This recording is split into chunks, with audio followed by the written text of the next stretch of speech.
They're doing the post-game interviews. What's going on, guys? Jesus TV. Sorry, I didn't introduce myself.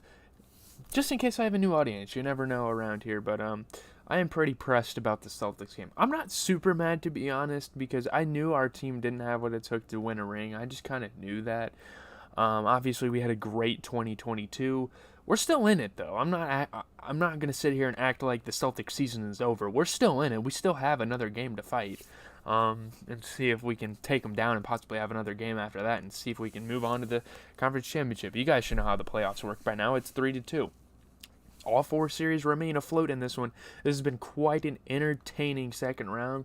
One of the better second rounds in recent history. I think last year we might have had like a sweep or a 5-game series in one of the second rounds, and here we are. None of these teams are folding. None of these teams are going down without a fight. It is a really, really good year to be a basketball fan and watch these playoffs. I'm just going to get straight into Celtics and Nets. I'm not going to sugarcoat anything. This game, I was having a lot of fun watching this game, and then all of a sudden, out of the blue, Marcus Smart.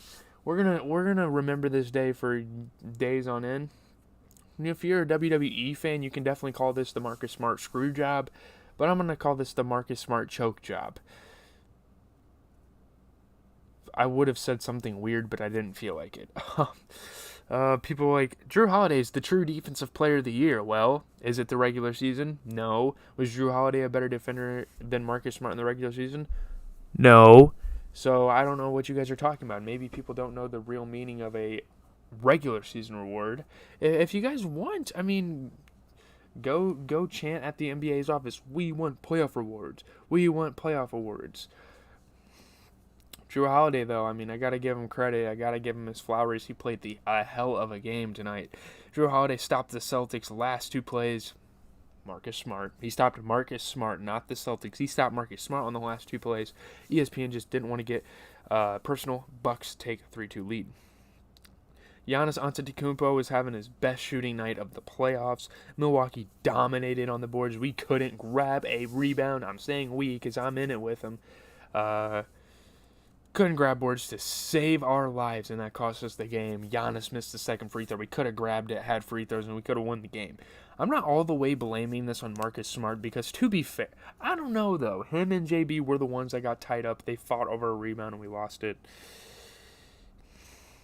The Bucks trailed Boston by 14 points in a game that could send the defending NBA champions to the brink of elimination, and they didn't let it slip. I mean, they are defending champions. Got to give the Bucks credit where it's due. I mean, they have the winning DNA. They played such a good game. Giannis had 40 and 11. Drew Holiday had 24. Bobby Portis comes off the bench and puts up 14, 15.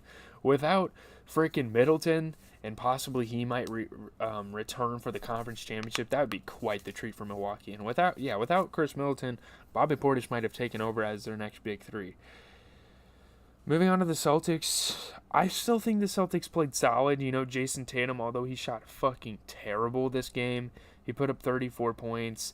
Jaylen Brown put up 26. He had a very dominant, third quarter where he put up like 16 points. He went crazy in the third quarter. He had a good game. I think our problem was Grant Williams. I know Marcus Smart choked the game away, but we cannot ignore the fact that Grant Williams, through 31 minutes, shot a shot every 10 minutes, went scoreless, had 4 fouls, had an assist and a rebound. He might have had a steal and a block here or there, but that's about it. I'm blaming this on Grant Williams, because Smart still came out and shot 60% from the three and put up 15 points.